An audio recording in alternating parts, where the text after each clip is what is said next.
can always, interject or intervene to it. So that's the way how I look at it. So tell me, will you be comfortable with it, or would you like to go? Sorry, may I just say, I wasn't sure if that there was times that you were talking to me or somebody else. No, no, I was If you are talking to talking, you. all right, no problem. Okay, because I could hear that you were speaking some things in Hindi, and I missed those parts. Okay. So if you can please just clarify for me, Yeah, yeah, yeah. then that'd be great. Thank you.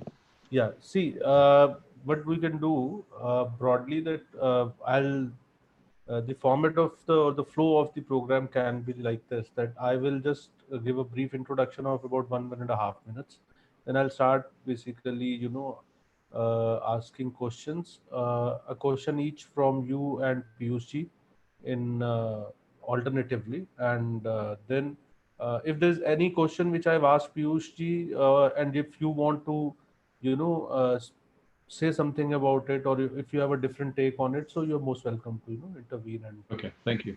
Thank you. And Got it. yeah, and then we can move on to the Q&A session. And then even during the Q&A session, if somebody has asked a question, let's say from me or from Piyushi, or even if sometimes people don't ask questions, they just give a comment and leave it open that who would like to speak on it. So anything you want to say, and you're most welcome to have a different viewpoint from the other panelist. So I think Great. that Thank you. always makes Got a it. difference. So I will be more of a facilitator, in the sense that I'll just try to ensure that both you and Piyush and the audience, so they get the maximum time to speak. And Sure. on even on a similar subject, or even on a single issue or this thing, so we can have different viewpoints. And I would like to hold it in more of a conversation style, rather than a Q&A kind of a thing. It's just a Got it. conversation. Yeah. Yeah. Perfect. Perfect. So we'll do it like this. If Piyush doesn't come, so then what I'll do, I will give a brief introduction, and then maybe I can ask you to do some, give some opening remarks, and then we can Sure. move on to a Q&A session, the questions which I had shared with you, and then we can move on Sure. to the Q&A session with the audience. Okay. So I hope that No Piyush problem. joins us, because he was not well. I had spoken to him yesterday. So I just had a word with him. He's just joining. Very good. Incidentally, Mr. Malhotra, Piyush ji is my publisher also. Oh, I see. Okay. Got it. So I That's get, great. So how many books have you written? I have written 6 books. I have Wow. edited 4 books, and I have translated 5 books. Incredible. It translated from what language to what language? I have translated from English to Hindi. Wow. Yeah, I'm Can you bilingual. do that for me? Can you do that for me as well? Yeah, yeah, of course. I would love to. Why not? Yeah. Yeah, I Oh, was that'll be all. lovely. Yeah, I'm actually looking for somebody to translate my book without losing its essence. yeah, yeah. Sure, please. So, I was the official translator of Barack Obama's Audacity of Hope in India. wow, wow. If I can get your details, please, that'll be lovely. Yeah, yeah, sure. Manik, Sure, sure. I can will you? definitely help you to connect Mr. Malhotra with Mr. Anand. ठीक है. Hope something comes out good comes out of it. Oh no, I definitely want to do this. I've actually been talking about it. My concern was I wanted somebody who is equally proficient at English so Okay. that when they do the translation, the impact is not lost. Yeah, And that happens. it seems to me that you've got good command over both languages, so that would be ideal. I'll tell you a very interesting incident. You know this Twinkle Khanna, who writes this a column in Times of India, a weekly column. She is Akshay Kumar's wife, Twinkle Khanna. So Right. she writes a column. It's basically a satire, this thing, a satirical column. So it's called Mrs. Funny Bones. So when Penguin published the Mrs. Funny Bones in English, so they wanted to get it translated in Hindi. So Piyush ji, his company bought the translation rights, the Hindi rights. So he called me, asked me to do it, and I said कि यार जो है मतलब I do serious stuff. अब ये Mrs. Funny मतलब I do some serious stuff basically. So Mrs. Funny Bones, and it's very difficult to translate satire, especially English satire, and that to very colloquial kind of a thing in Hindi. Right. Okay. Yeah. Yeah. So So is Mr. Piyush Kumar a publisher, is he? Yeah. He is the owner of Prabhat Prakashan and Ocean Books, and they Oh are well, the leading that's publishers. fantastic. I'll actually connect with you as well, Mr. Kumar. It's just I have some questions as well. Maybe you can help me out as well. Good afternoon, Mr. Kumar. How are you? Hope you are feeling better now. I'm good. I'm good. I'm doing good. Piyush ji Mr. Kumar, Piyush Mr. Ji Kumar, we मैं have Mr. Anand and Mr. Malhotra with us. It's great to see meet you both of you in this group. Lovely to meet you. I'll grab your details as well so I can connect with you afterwards. Sure. Piyush ji गले को आपका जो है गला जो है वो कुछ गड़बड़ है? No, I'm suffering a viral for last 2 days now. So अच्छा, I've been ओके. like तो जो है टेस्ट करवाया कि नहीं करवाया? I'm getting a test done today evening. Because नहीं तो आप तो but you are looking fit. Why should you get your test done? no, because one person in my office is also like he's suspected of this thing. So अच्छा, he and was, you have come to office. yeah. No, I'm at home. अच्छा, Since you. I've been quarantined in my room, so nobody's coming to. अच्छा, तो you have self quarantined yourself. Yeah. Okay. So So just wanted to update. We will be showing this live over our Speaking's Facebook and YouTube links also. I'll share both with all of you. You can share the same with your concerned people. Mr. Anand, Jans, you want to take over the stage? हाँ, Nijansh, Yeah, how are you? I'm good. I'm good. You are my lucky mascot. Why? Last time you were there, we had a great program. Okay. I'll just give a brief introduction for everyone, and then we can start. Uh, yeah. So thank you everyone for joining this Speaking webinar. We have an amazing panel today on sculpting thoughts through writing. I'll introduce our moderator for today, Mr. Arun Anand. He's the author of bestsellers Know About RSS and The Saffron Search. Mr. Arun Anand is a professional media consultant, journalist, and writer. He has more than 20 years of experience in editorial functions in print, web, and television, and has several books to his credit. Thank you, Mr. Anand, for structuring today's discussion. Thank you for inviting me. Our first panelist for today, Mr. Ron Malhotra, is an award-winning wealth planner, renowned thought leader, entrepreneur, best-selling author, international speaker, and business mentor. He is also the founder of the Successful Mail and the managing director of Maple Tree Wealth Management and Black-Footed Business Advisors. Thank you, Mr. Malhotra, for your time today in this session. Thank you. Pleasure to be here. Thank you. We also have Dr. Piyush Kumar, who is the owner of Prabhat Prakashan, one of the leading publishing houses in India, with a 60-year-old reputation in publishing books, especially in vernacular language such as Hindi and Sanskrit. Thank you, Dr. Kumar, for joining this session today. I'll now hand over the floor to Mr. Anand for taking this discussion forward. Yeah, thank you, Nijansh, and welcome all of you. I think this webinar or this conversation which we're going to have, it's going to be quite different from most of the other webinars or conversations which you have, because it's about writing, and sculpting your thoughts through writing. And as you know, earlier it used to be courtesy WhatsApp University, but now courtesy lockdown. So I think a lot of people have discovered that yes, they have the potential to write, and a lot of people have discovered that strong urge to write. A lot of people have also discovered that they have a craft to write. And so how to bring all these things together? I'm sure once this lockdown is over, we are going to see a flurry of publications and a surge of new authors on a wide variety of subjects. And I also think the interesting thing is that before this COVID-19 lockdown thing, what had happened that generally the non-fiction, most of the new writers or this thing, so non-fiction was gradually gaining precedence over fiction. But I think now COVID-19 has whenever there is such a tragic event, or whenever there is such a massive event which shakes the world.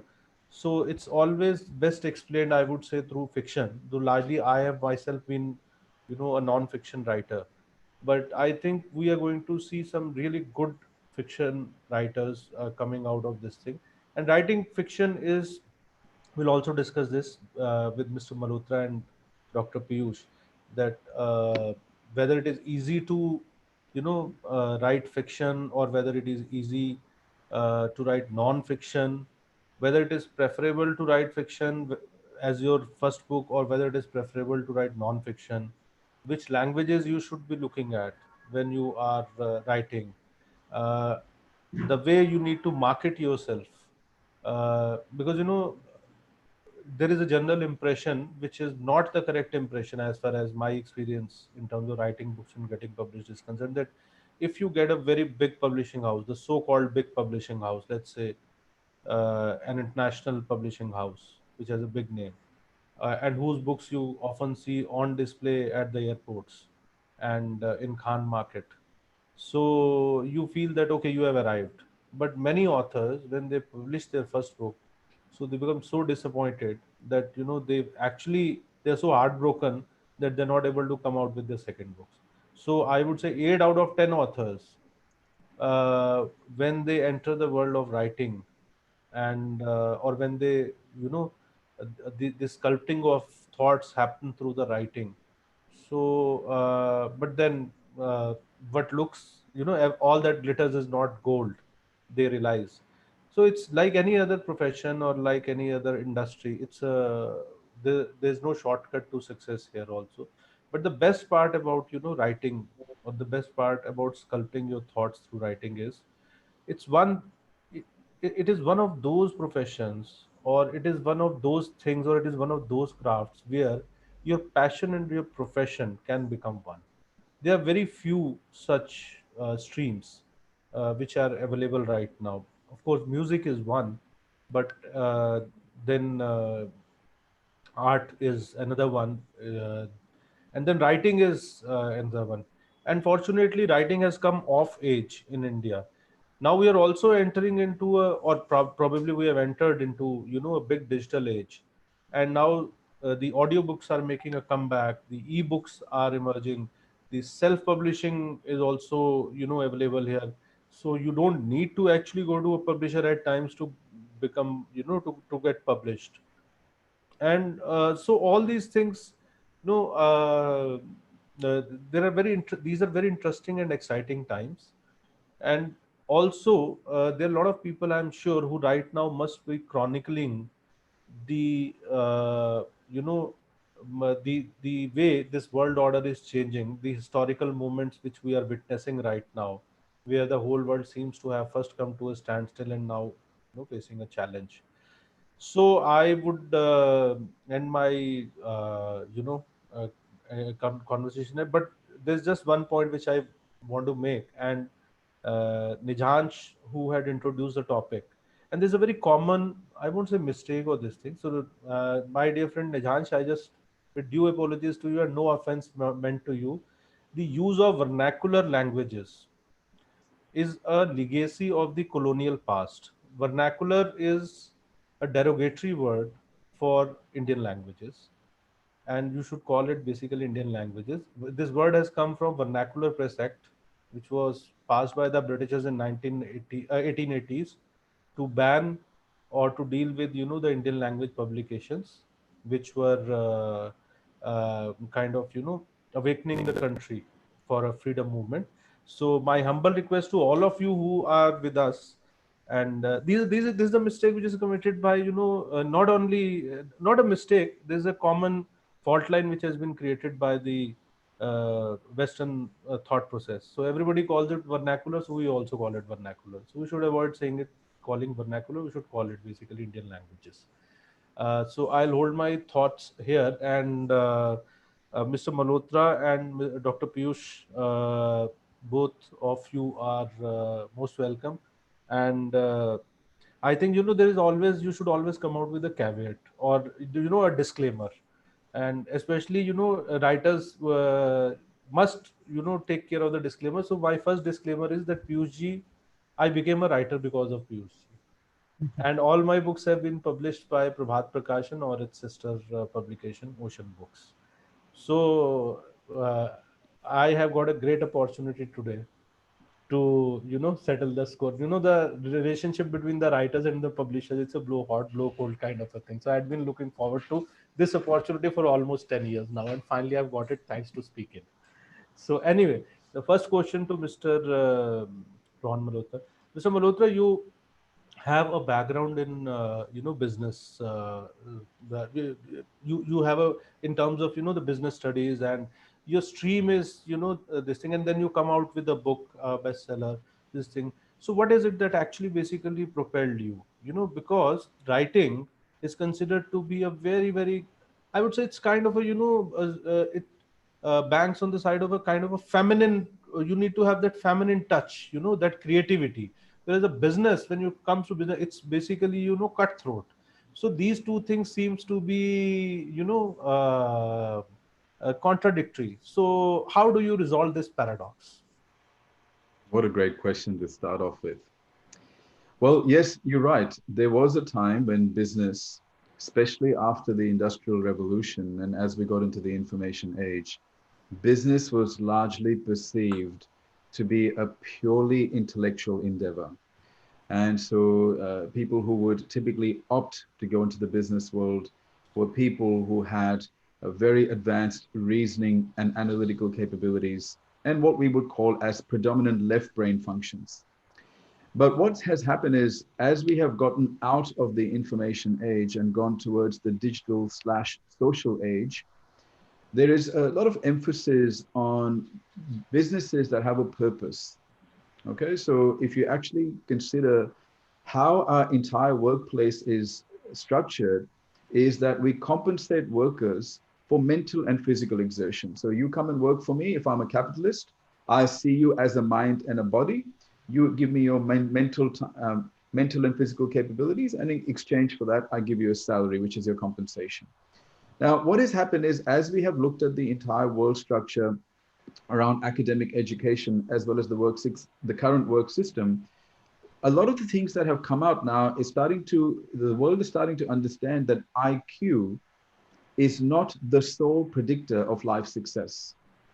And so there has been a lot of talk in the last 10 years about EQ, which is self-awareness, social awareness, self-management, and relationship management, meaning that a lot of people are starting to understand that a human being is not just a mind and a body, it's also a heart and a spirit. So this is now starting to translate in the business world, where there is a massive mistrust about corporations. A lot of people don't trust the government. They do not trust corporations. And now there is a place for heart-centric business people to come out and solve a problem that they deeply care about. So once upon a time in your management literature, it was considered that the number one reason to get into business was profit orientation. Today, it's no longer the case. Today, people are getting into business because they have a passion to solve a particular problem that they deeply care about. Now, when that happens, and you have a business where the decisions come from your heart, not so much from your brain, but the decision has come from your heart. For example, my first business is a wealth management business. Now, I started a wealth management business because I came from a background where we didn't have money. And nobody around me had money. And all these people who went through the traditional education system had degrees and they had good, stable jobs. They were all broke or they were all struggling for money. So I was fascinated why so many people in the world seem to struggle financially, despite going through the education system, despite getting positions in large corporations. And so that question became my passion for wanting to find out how money works. I didn't get into wealth management because it's a fancy industry, because it would make me look like a very successful man. I got into it because at the deepest level, I wanted to solve this money problem for people. And I wanted to know, why is it that so many good people, so many talented people, by the time they retire, they end up depending on the government or they end up depending on their families. So my reason was not intellectual.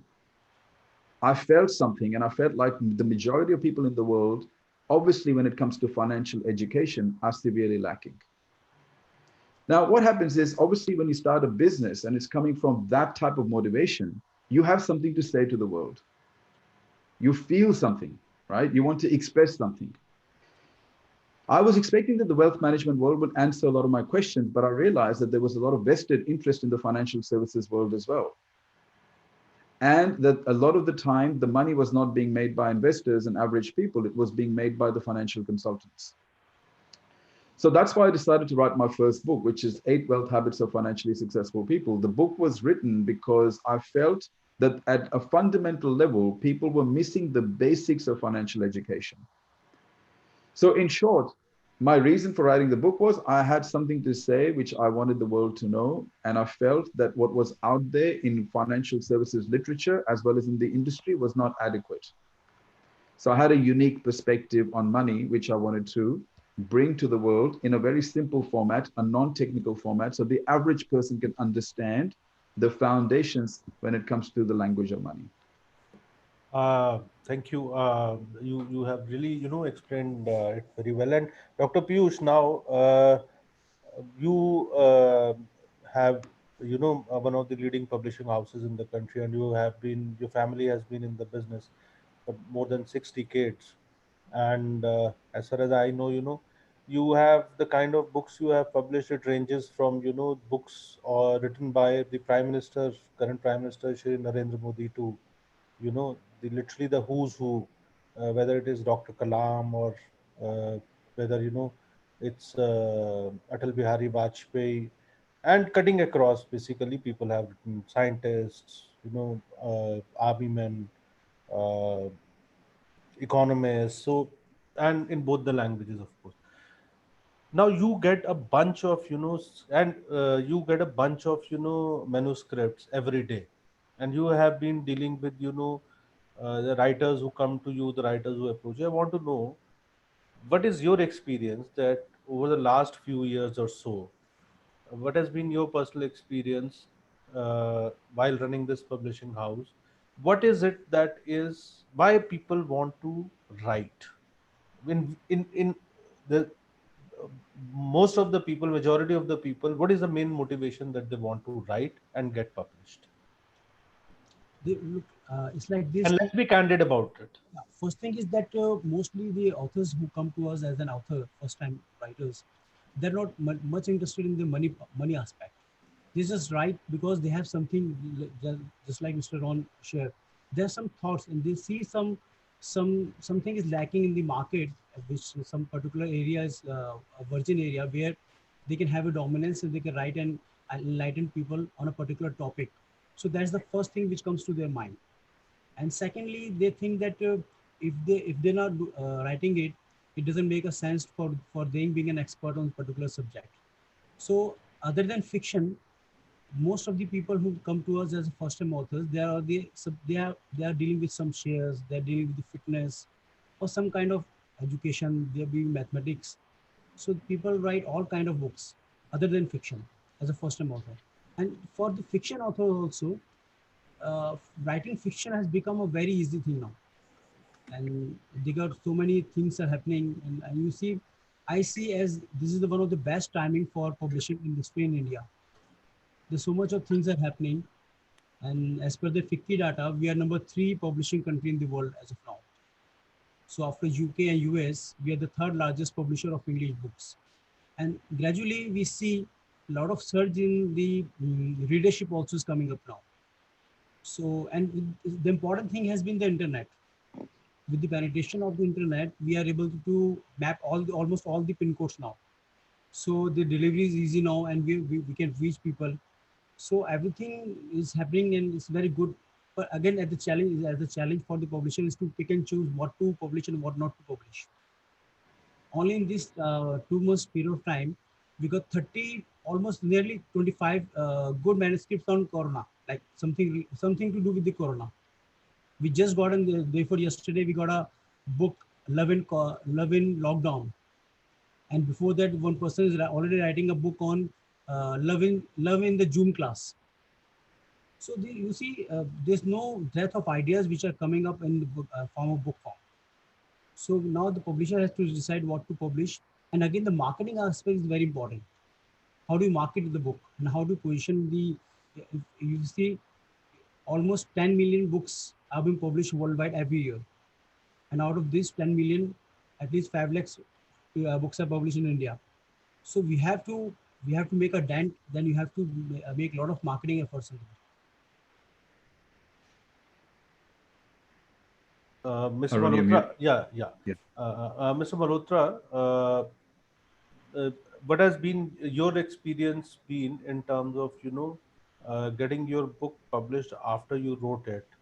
Uh, you had to kind of were you able to find the right kind of publisher, or was there somebody who was hand holding you with about this thing, or you just traversed on your own along with some inputs from your friends and this thing, and also what was your process of writing? Yeah. Well, my first book was self-published, and I had determined that it's not difficult to publish a book these days, and it's not very difficult to become a published author. But I didn't just want to be a published author. I wanted to be a best impacting author and a best-selling author, not just a published author. And I made the realization after my first book. I mean, my first book took me 2.5 years to write. My second book only took me 6 months because I had now understood the writing process. But I'd also understood that the work actually starts after the book is published. That's when real work starts, because the actual promotion, distribution, and marketing of the book is the biggest challenge. And ultimately, you don't want to write an amazing book that is sitting in boxes at home and it's not getting in the hands of people. And even once it gets in the hands of people, you want to leave a transformational impact on them. So after my first book, I learned a lot of lessons. My first book took me 2.5 years. I did not have a writing process, so I created my own writing process. Now I teach people how to use that writing process to write a book fast without compromising the essence, the message, and the quality of the book. Okay, so not just putting something out there, because what's happening these days is a lot of people are being told to go and write a book because a book is a fantastic credibility builder and you can use the book instead of a business card. The problem with that is it's doing is a lot of people are producing sub-quality books and putting them in the market. So there is nothing wrong in producing a book that you're going to use to promote your business or your brand. But the problem is if you put a book which is not high quality and it's not going to make some sort of an impact, then you're wasting people's time. Even if a book is not too expensive to buy, but you're wasting people's time, because if I read a book and I find that after I read the book did not create much value for me, for the rest of my life, that author's reputation is tainted in my mind, right? So that's the first thing I realized, that it was not just about becoming a published author. I wanted to be a best impacting and a best-selling author. And I didn't want to feel any shame about the fact that it doesn't matter how good your book is. If you don't know how to sell it, it's pointless. So I had to develop the mindset of a marketer and a salesperson as well. And so that was the first part. The second part was, I didn't want to just put out information in the world. There is already a ton of information out there. What I wanted to do was to provide some unique insights. Now, my first book was a self-publishing process. The actual self-publishing process doesn't cost a lot of money. But what I did after I published the book, I engaged the assistance of professional marketers to tell me how I can market this book well. That advice was invaluable because I learned a lot. I learned how to get my book in the hands of people. I learned how to get it into libraries. I learned how to sell it myself at my own events, my workshops, and my seminars. And so that's how the process started. My second book was through a hybrid publisher. Hybrid publishers, maybe Mr. Kumar knows, but hybrid publisher is the type of publisher, it's half self-publishing and half distribution. So they supposedly provide you with marketing assistance, and the second publisher did provide me with marketing assistance, but ultimately I made the realization that nobody was going to market my book as well as I could. Why? Because I was the most passionate about my book. Nothing against the publishers. It's just the realization I had that the sole responsibility of marketing the book was mine. Now, and then my fifth book, which I've just recently put out, which is at the back here, Impossible to Fail. That book was done through a publisher quite recently, and it's a joint effort. So she is somebody that is well known to me. She is someone who really believes in my message. She actually took the time to read my book, and it's been a joint effort in marketing that book. So I've learned a lot of things along the way as when it comes to publishing book. And one of the things I say is, first of all, don't just become a published author, try and make an impact. Second of all, don't just provide information, provide some unique insights. Number three, try and solve some sort of a practical problem through your book if you're writing a nonfiction book. I can't comment on fiction book. I'm a pragmatist. I'm a very practical guy. I don't live in a world of fantasies. I love fiction. I have a real appreciation for fiction artists. But personally, for me, if I'm going to write something, it has to have practical implications. So that's why I can't really say much about fiction books, but I do say that when it comes to a non-fiction book, it must solve a specific problem for a specific audience. So meaning that the book does not necessarily need to have mass appeal.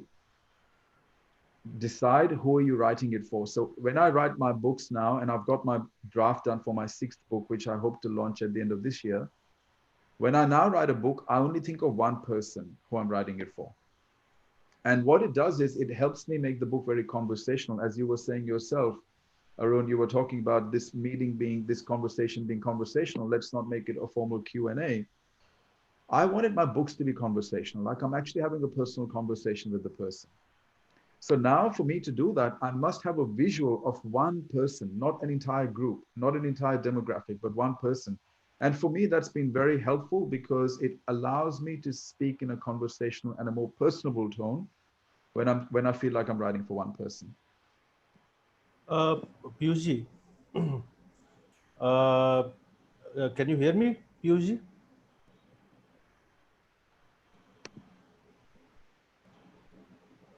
I think there is some issue with this thing. Yeah, Dr. Piyush, can you hear me? Okay. Anyway, Doctor, I think probably till he gets back online with us. So, Mr. Malhotra, another thing which I wanted to ask you was that uh, how do you, because you have a business which, and you have, multiple businesses. So, is it basically, there are two ways of writing. One is, somebody like Khushwant Singh who used to write. So that was his style. Every morning he'll get up at 5 o'clock and he writes because he has to write. And then there is another set of writers for whom writing is a stress buster. So the one set of people, they're basically, but that okay, if I have to write, I have to write. There's no writer's block. There's nothing like that. Every day I have to punch in 2,000 words or 3,000 words, and that becomes, the part of their life. That's part of them, and they don't have to think about it, in the sense that they don't have to make a very conscious effort towards that. And on the other hand, there are writers which are this thing. Who for whom it's a stress buster. So I'd like you to answer that question, but because we have got Dr. Piyush back, so I will just toss this question, another question to him, and then we'll come with this question to you. So, Dr. Piyush, Mr. Ron was talking about a very important point that for non-fiction writers, it is important to resolve some specific issue in their book about some specific, and keeping in mind some specific audience. Uh, Now, in what I find very interesting is that while in rest of the world we see, the fiction writers, whether it is the Ludlums or the uh, uh, there are so many new writers which are coming up there and they are selling so well, and they are, I keep on reading, New York Times bestseller translated in 50 languages, 1 million copies sold. Almost on every second or third book, it is there. Whereas in India, if I ask you a very candid question, Vanjoy, whom do you consider as a successful writer? How many copies of that particular book needs to be sold actually? And when we see the numbers, especially from some of the Indian writers which are coming up, because you and me have discussed it over several cups of tea a lot of time. If I am a writer, how many copies of my book should be sold in the industry when they should feel okay, the new Salman Khan of the industry has arrived, or the new, a new rock star has arrived. Like if you say, if first time author's book is published and sells more than 1 lakh copies, 1,000 copies, that it should be a bestseller, and we can say the rock star is born and he can deliver something. Like if you, there are very few, but again the number of such authors are very few. In last say 50 years, we just seen Chetan Bhagat, Ravinder Singh, Durjo Datta, and very few. There was a time when there was a depth of self-publishing, self-help books, and Shiv Khera has reached that market. Again, his one book, You Can Win, was one of the bestsellers, and after the other books which have come, they've not been doing so well. But Chetan Bhagat has been exception, and now also his market also declining because you can never keep that pace. So again, new things are coming up. There are the very new authors who's come up, and his book is Dark Horse, and his name is Mridul, and he's an ex UPS aspirant, UPSC aspirant, and his book is doing very well. Dark Horse. It has sold something like 3.5 lakh copies. It's in Hindi, and now the English version of their book is also coming out. So you see, कि bestseller in Indian English and Hindi languages is a bit difficult. Now if you see, a lot of books are coming up with the tag national bestseller, and you see the Amazon ranking, if you see the Nielsen report, the number doesn't exist. So that's a flaw on the publisher. The publisher should not do such kind of activities. They're putting a tag of it has to be a bestseller, and at least 15,000 copies should be the benchmark for becoming a national bestseller. I just want to have a quick question along with that to you, Dr. Piyush. Uh, uh, do you see more bestsellers in English, or do you see more bestsellers in Hindi? Or is the criteria same for both the languages in India? No, the criteria is 1 to 5. The English audience is increasing rapidly. Rapidly. The Hindi is also pacing up, but English definitely going very far. Okay. Yeah, Mr. Ron, coming back to you with the question which I tossed to you. So kindly, uh, your comment on that. Oh, I've even forgotten the question. Could you just repeat that for me? I Okay. was very engaged with what Mr. Kumar was saying. Okay, so then I think we'll take a cue from this thing and move on to this thing. So, what all efforts? How there is also what happens that there are a lot of writers. They actually need, when you start writing and when you start interacting, and there's certain groups of people. Basically, there are certain writers who form a group also. What you call the fellow writers, but as they say, in economics, that if there are 20 economists, then there are 21 views. And it's also, it's for journalists also, they often say, to get a bunch of journalists together is, like basically weighing, a bunch of tadpoles. So it's very difficult to, put them together. So have you developed a peer group, or you have a bunch of, writers who are friends, and you people sit together, discuss this thing, and who are not from your genre, in the sense that who are not from your profession or the industry domain where you work. So do you have a peer group? Have you been able to develop a peer group, or you? I haven't because I'm quite self-initiated, and I think it depends on your personality type. Some people do very well in terms of creative ideas in collaboration with others. Some people prefer to do that in solitude. So I do it in solitude. Having said that, once my draft is done, I do like to get the opinion of a professional editor. And so there is a few conversations back and forth after I finish my first or second draft. And I think it just reminded me of your previous question as well. Um, I, depending on how much time I have, if I have time, I will write the book or type the book. If I'm short on time, I will speak the book. I will get a dictaphone and I will actually speak into it. And the reason I'm able to do that a lot more now is because I am very proficient with my content. And the reason for that is, and I highly recommend this to every author, is before you write a book or at the same time as you're writing a book, regularly produce content on social media as well, because what it's going to do is it's going to allow you to refine your skills and it will give you a good idea of what type of content is thought provoking for your audience.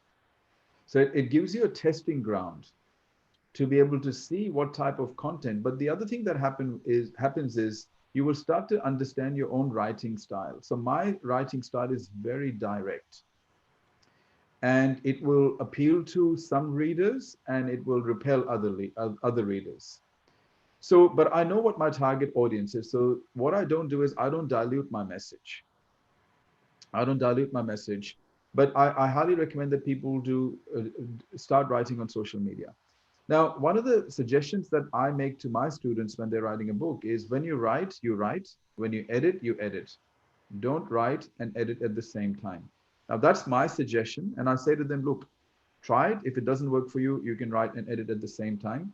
The reason for that is when you have the flow happening, when you're in the flow and ideas are coming out of you, you don't want to stop the flow. So just get your ideas on paper as quickly as you can. I always say to them, look, get the first draft as quickly as you can. Because if you take, we know, and I have one of my clients is a doctor. He has been writing his book for over 5 years now.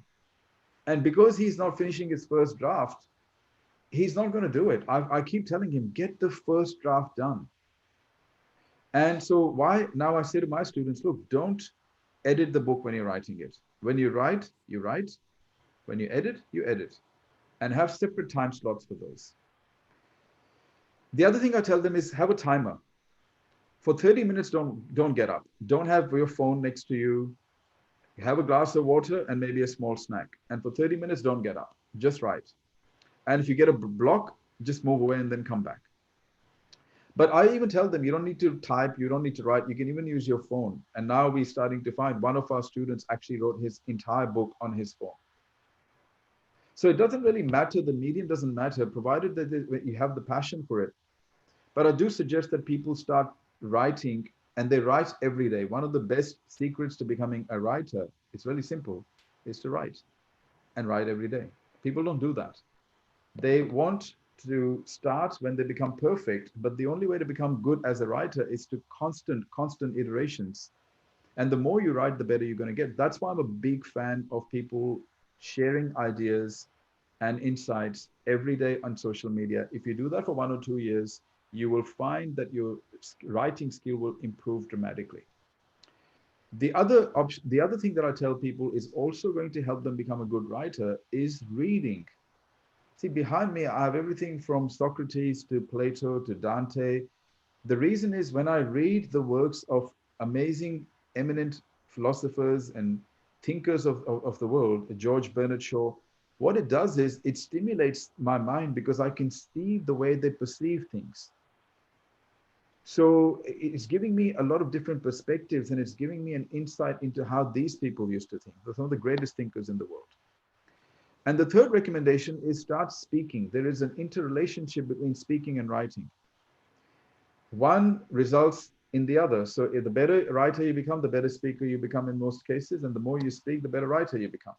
Because when you speak and you write in front of an audience, you are forced to concentrate and condense your thoughts and speak and communicate with clarity.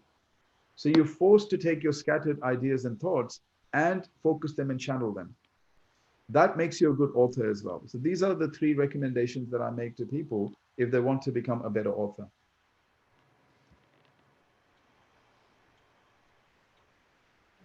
Yeah, Piyush ji, I just wanted to ask you a couple of things on this thing, and I've opened the floor. I'm actually, clubbing now the questions which I'm asking. So there are a lot of questions which are coming up from our viewers also, and so I'm clubbing all these questions, and so that and because the time is less, so I would not be able to take the names of all of them, but there are a lot of questions which are coming.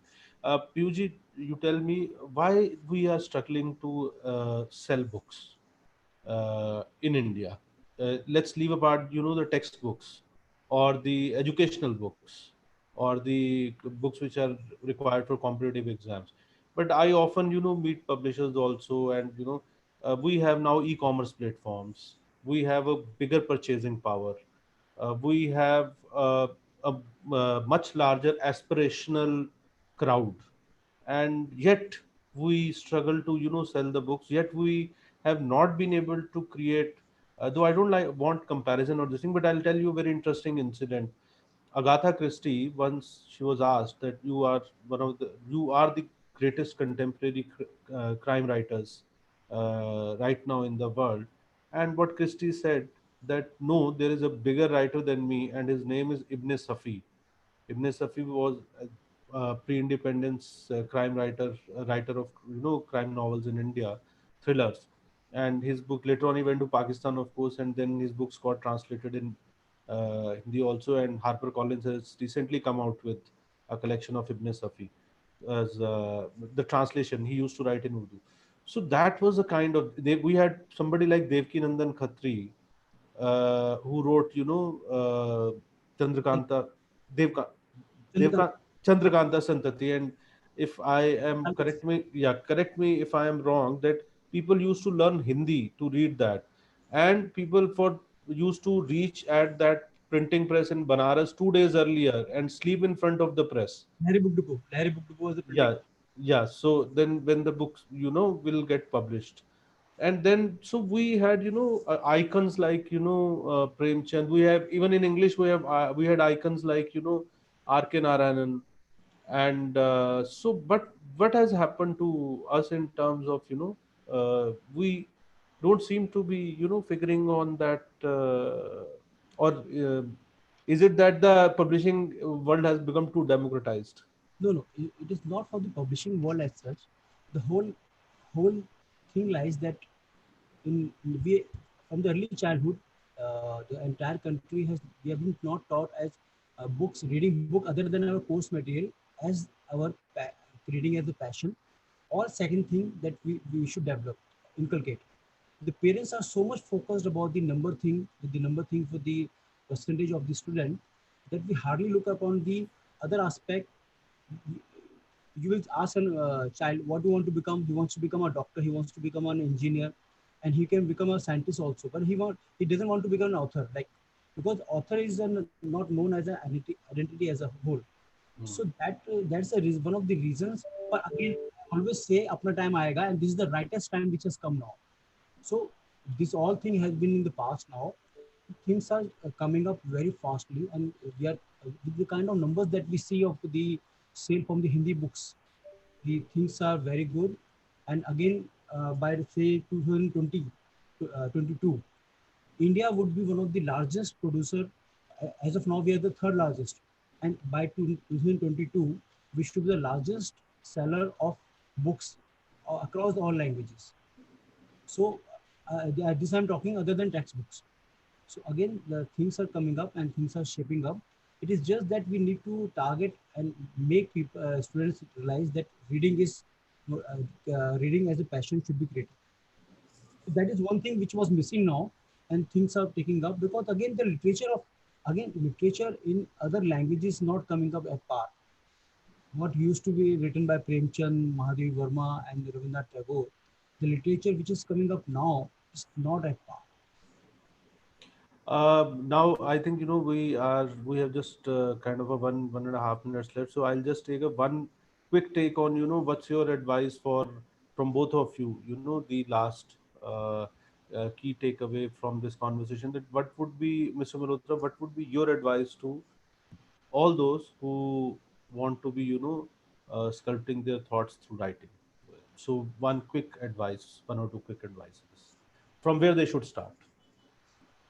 Well, if when I write a book, I always think of what is the actual transformation or outcome I want to produce for the reader. Okay. And I want to make it about them, not about me. So if I'm going to talk about myself, it has to be in the context of giving them something for them.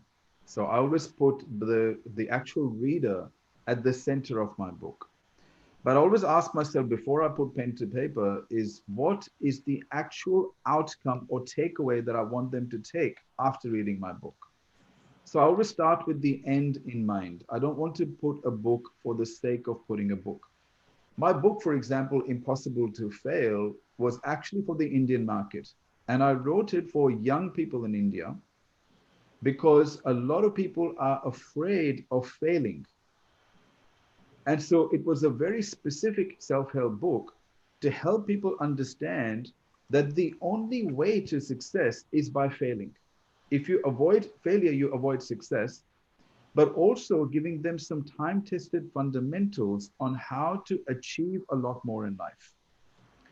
So I wrote the book with a very specific outcome. Before I started to write it, I knew what the outcome was and I knew who I wanted to speak to. I wanted to speak to people who are like my brothers and sisters, a younger version of me, but today they're not pursuing their dreams because of the fear of failure. Rather than just putting out another motivational book, it was a very specific outcome that I wanted to create. So, my number one advice is before you start to write something for the sake of writing, if you want to be successful, ask yourself what is the outcome and who are you specifically writing it for, and what is the problem that you're going to solve for them. I think that's a really good point. The other thing is, from a marketing perspective, you've got to get the headline right. The headline, the actual title of the book must be intriguing. If the title of the book is not fascinating, no matter how good your book, people will not read it until it becomes successful first. So you're going to have a lot of problems in the beginning. So the title is very important. And my advice, something I've learned through experience, the shorter the title and the more powerful the title, the better it works. So I went for my first book title, Eight Wealth Habits of Financially Successful People. Now I put 3-word titles: The Success Answer, Impossible to Fail. At the end of this year, I have my new book coming out, The Wealth Answer. They're simple, solid, powerful titles. So that would be my number one recommendation. Okay. Piyush ji, from a publisher's especially perspective, and you have been an author yourself also, just tell me one or two things which, when a manuscript comes to you, so you look at it and you say, okay, I'm going to publish it. It's going to click. So, what is it that you are looking for? Actually, we have an editorial board, and there are three gentlemen there. And one thing is that when a manuscript come to us, within 2 months, it is decided whether they are going to publish it or not. Okay, That but let's say that something reaches your table, okay, and let's say that what is it your advice to not only a new author but somebody who has done a couple of books but somebody who's really not been able to break into the big league. So what's your advice? That what is it? What is the basic ingredient? basic thing is that the English should be good, should be no typo should be there. At least you can do a spell check, which is very easy to do, and get it edited, beautifully everything should be done, and make it read to your friends and family, so they can point out something to you. And just go through a glance, through few pages, and the typos are there. That reading is not easy. Such a we are always short of running of time, so we hardly get a lot of time to go through the last page. It is just the first 10-15 pages that decide the fate of the manuscript. Right. Thank you both of you for coming and joining us. I think we had a wonderful conversation. I really enjoyed this conversation. So, Malhotra, very best of luck for your next book, and I hope that you keep on writing Thank you, and Arun. keep on writing more and more. And fortunately, we have one of the biggest publishers with us, so you keep on publishing more and more. Thank you. So, and Thank you I very think much, Arun. Piyush, yeah, Piyush, it has been a long time. I think you need to come out with another book of yours also. So we are looking forward to it. There are very few publishers, who write also so well. So I am looking forward to it. And thank you, speaking. Deepshika, I don't think she is here, but Thank you, Deepshika, for inviting all three of us, and Manik and Nijhansh and the rest of the team. Thank you so much. And I think now we can uh, close this thing. And one last message: stay safe.